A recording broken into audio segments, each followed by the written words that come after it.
Graça e paz, você está no Café com Palavra, eu sou o pastor Igor Marçal e nós estamos na nossa temporada aqui falando sobre releitura, atualização e adaptação da Bíblia. É necessário?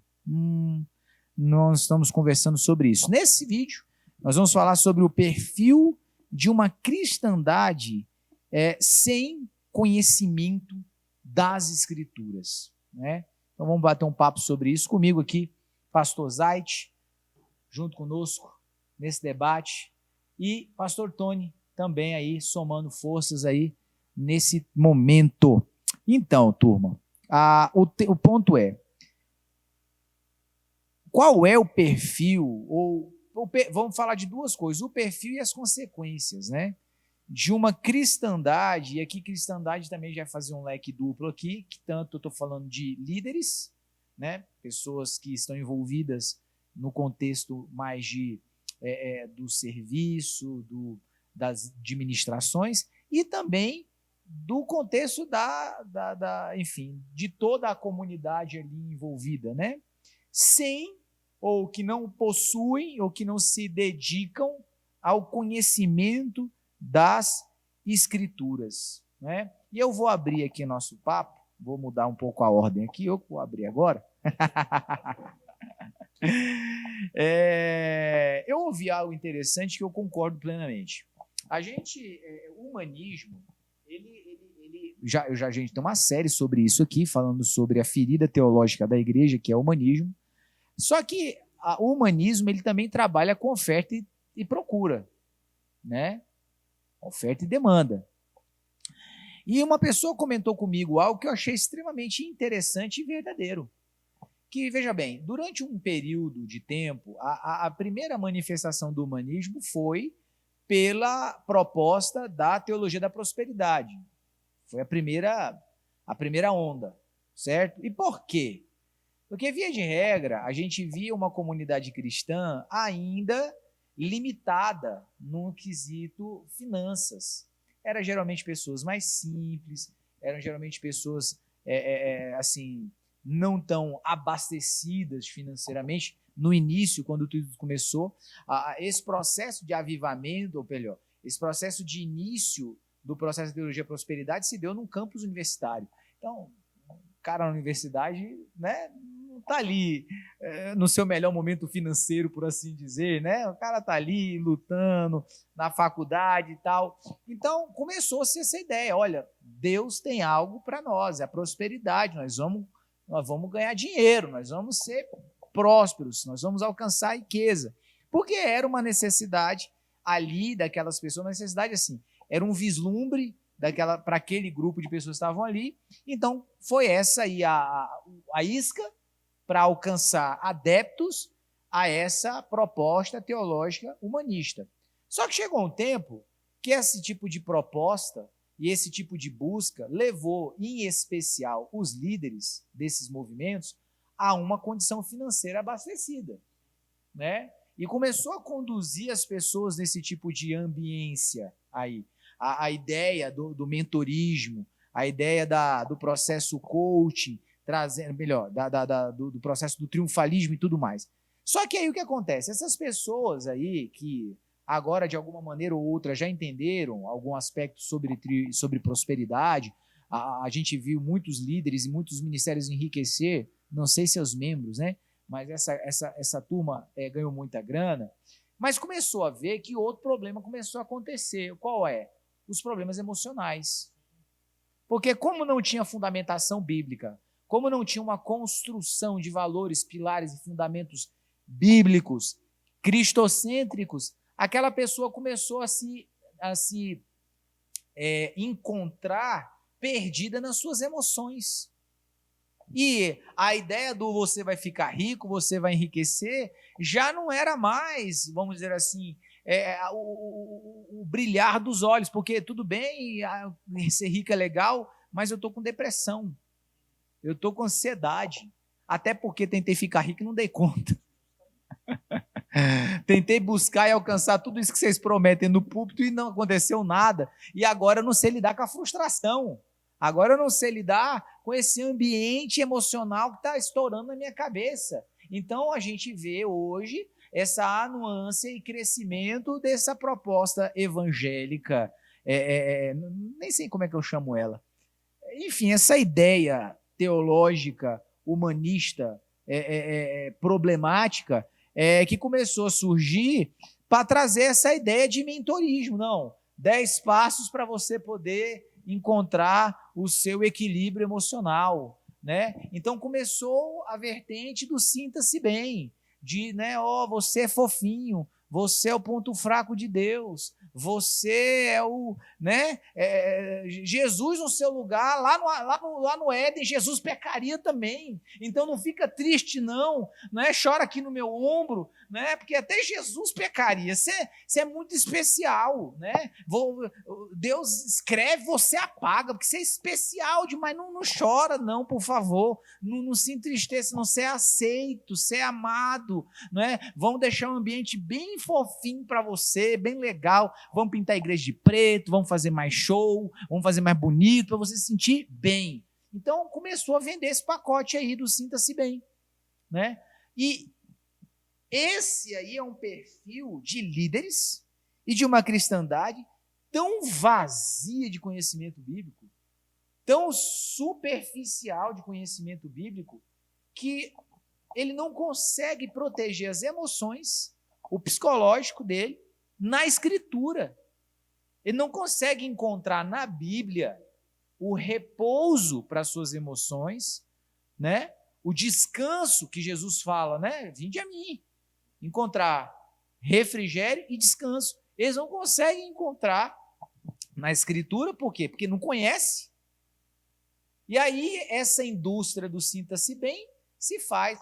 A indústria do coach gospel arrebenta de fazer adeptos aí, né? Tá aí essa turma, né, fazendo um baita de um sucesso, porque está encontrando uma geração carente, né, mimada, infantilizada, e eles estão lá, colocando essa galera no divã coletivo e chamando isso de pregação de evangelho. E aí, pastor? A gente tem aqui na palavra, 1 Coríntios capítulo 3, a partir do versículo 11, Paulo ele vai dizer que existe um fundamento sobre o qual nós devemos edificar. Ele diz, e se alguém sobre esse fundamento formar um edifício de ouro, não, é o 11, né? Porque ninguém pode pôr outro fundamento além do que já está posto, o qual é Jesus Cristo. E se alguém sobre esse fundamento formar um edifício de ouro, prata, pedras preciosas, madeira, feno, palha, a obra de cada um se manifestará. Na verdade, o dia a declarará, porque pelo fogo será descoberta, e o fogo provará qual seja a obra de cada um. Então, aqui nós vemos um contexto onde as pessoas vão construir sobre o fundamento. Mesmo que sejam com materiais não nobres, mas estão construindo sobre o fundamento, vamos dizer assim. Pelo menos estão achando que estão fazendo a coisa certa. Eu analiso que essas pessoas, das quais a gente comenta agora, não estão nem construindo sobre o fundamento. Eles colocaram outro fundamento.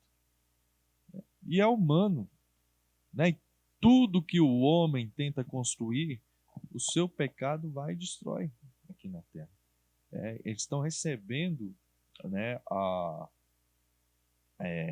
sobre si aquilo que é o retorno daquilo que eles adoram, que são eles mesmos. Né? É um homem falho, falido, perdido e que não consegue se reconstruir, se regenerar sem a graça de Deus. Então, o que eles estão tentando construir vai desmoronar mesmo. E aí essa questão de vir a depressão, né, aquela sensação de que está faltando alguma coisa, e está mesmo. É verdade. O que eu vejo do perfil dessa liderança que ela não tem conhecimento das Escrituras, e quando a gente fala em conhecimento, nós estamos falando em dois aspectos. O primeiro, o conhecimento teórico, né? Que é o conhecimento de você realmente ler, né? De você estudá-las. E o segundo, que é o processo de meditação, de busca do discernimento, que só é dado por meio da ação do Espírito Santo. Por que o que eu digo isso? Porque quando a gente muitas vezes fala sobre a questão conhecimento, você pode falar, mas então quer dizer que a pessoa que é formada em teologia ou que não é formada em teologia ou não tem um conhecimento mais profundo? Não. Esse tipo de conhecimento ele é importante, mas não é suficiente ainda. Eu preciso buscar o discernimento que só é oriundo, só provém da pessoa do Espírito Santo, daquilo que, através do processo de estudo natural aqui, eu já absorvi.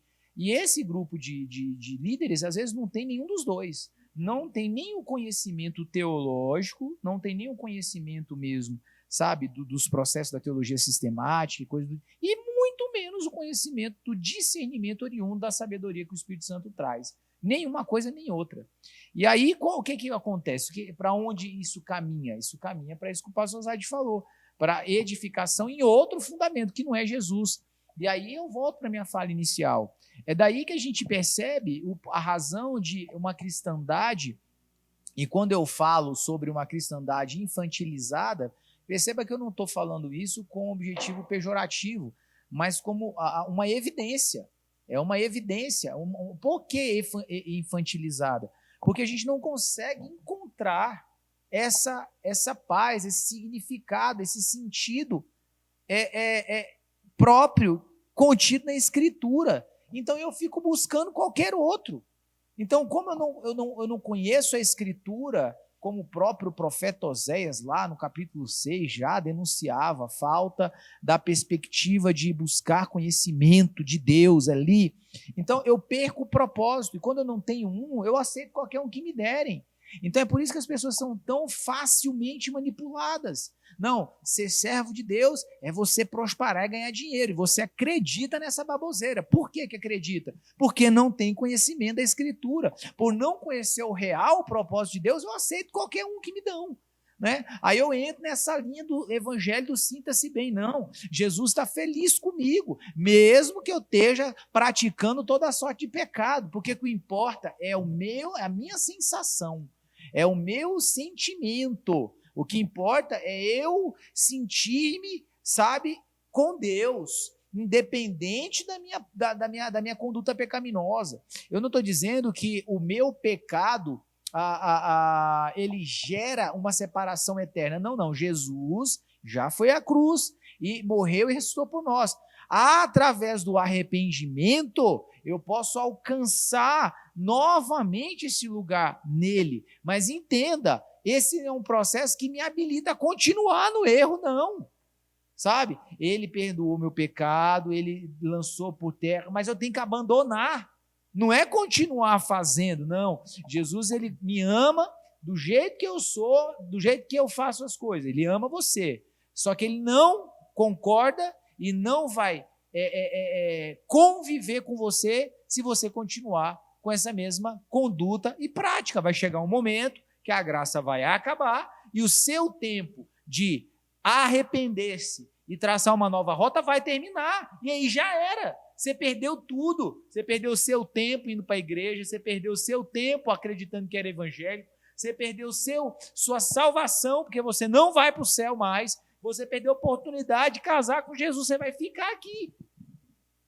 Então acreditou muita coisa e perdeu tudo. Por quê? Porque não conheceu a Escritura e depositou toda a sua crença em uma falácia, em um cidadão que subiu no púlpito para falar de coisas das quais ele não entende, não, melhor, ele entende muito bem, e ele usa Deus para poder falar daquilo que ele realmente quer falar, que é o quê? É explorar a sua fraqueza, né? É explorar a sua debilidade emocional e psicológica, inserindo em você mentiras, né, que vão manipular suas emoções e vão te levar cada vez mais longe da Bíblia.